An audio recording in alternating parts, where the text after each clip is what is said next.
We're going to make a structure that's repetitive to understand rhythm, repetition, movement, and structure. And we would like to focus a little bit on poetics of the structure. So let's say you like something cool looking like this. The very first thing that you have to establish is this movement and rhythm. How often is it happening? And then you come up with some kind of a structure like this. So I have already created a basic rhythm and a movement. So I came up with a span of 24 versus 16 feet, 24, 2 feet, 16, giving myself a structural grid of 2 feet.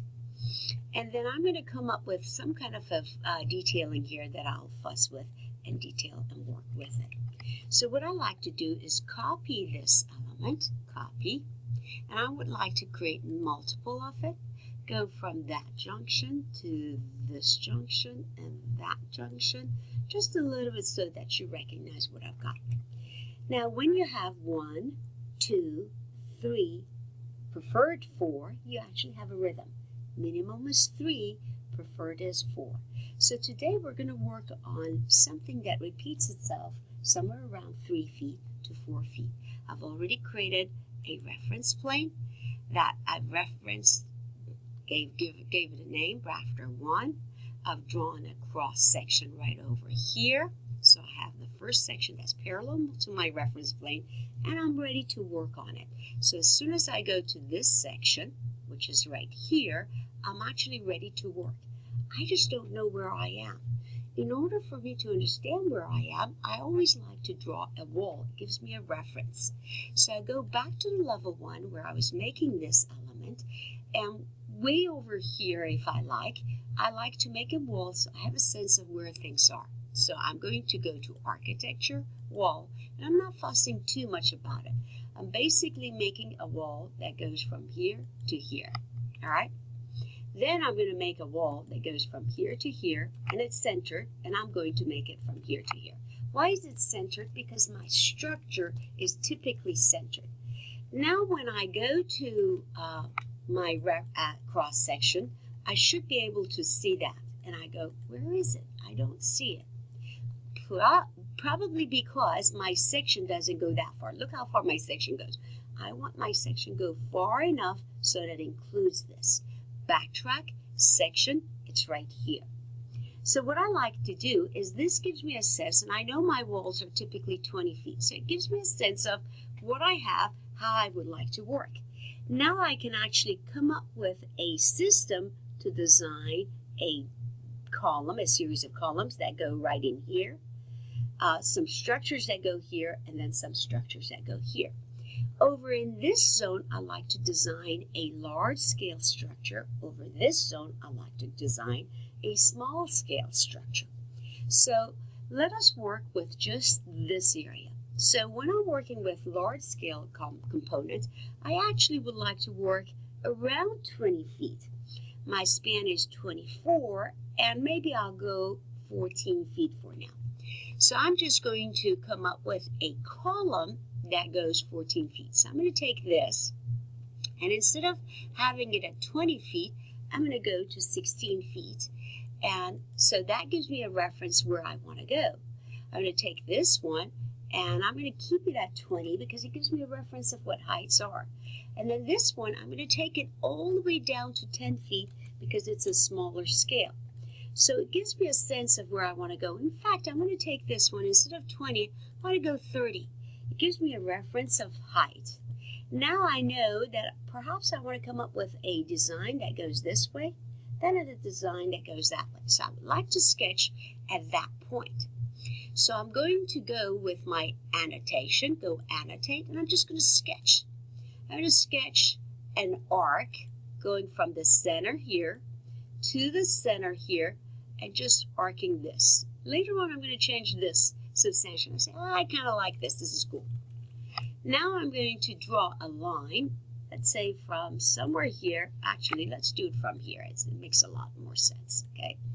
Now I'm going to go with an arc that goes from here to here. But before I go that way, I'm going to just make this line go there and there. And the reason is because I want to find its center. So I'm going to go detail line, arc, from there to there, and I might decide to go backwards, all right? So this is my arc. So maybe my shape does this. I could also do it the opposite direction. In other words, I may say, no, I really like a shape that goes also this way. It is up to you how you would like to work with. Now, when I offset this to establish my design, I like to offset it at a much larger size than this size. So I may go, my span is 24, so I'm going to go roughly 24 inches as well. So I'm going to go 2 feet. There's my structure. The one on this side, because the span is substantially smaller, I'm going to span. If this was 16, I'm going to go 16. I can even go 1 foot. So that's my structure. And I know I can definitely do that. Now it gives me a sense of what's happening with my structure, and I can actually begin to design my structure. And I say, maybe I come up with a beam that kind of does this, comes over here, goes along here, and later on I design my columns. All right, so let's come up with a way that I would like to design my beam. So I'm going to grab this and keep on coming, and I'm going to simply go, annotate. I've got it. All right. Sorry.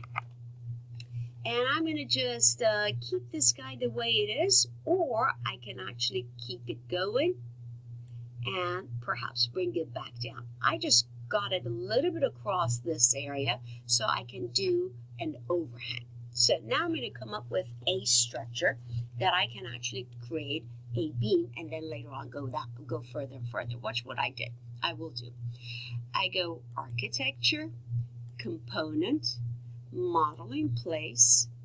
I'm going to call it still roof, even though what I'm about to do may not be a roof. It's actually the structure. So I'm going to go with roof, and it's going to give me 1. And I'm going to say okay. And it says, what do you want to do? And I say, I want to extrude. It says from where? I'm going to say rafter 1, and I say okay. And I begin to just simply outline it, going from here, here, and draw it this way. Made it, sorry. There. And go from here to here and finish it. I would like to only extrude 1 foot, okay? So I go, okay, there it is. I go back to the site, and here it is. Now what I like to do is copy this element. I'm going to unlock it, copy it, multiple, make sure that's also done. All right, so no constraint, make sure there's no constraint. I already unlocked it, and I'm going to copy it from here to here to here to here to here. Now let's look at it in 3D. You can actually see how it's actually working. This is my structure.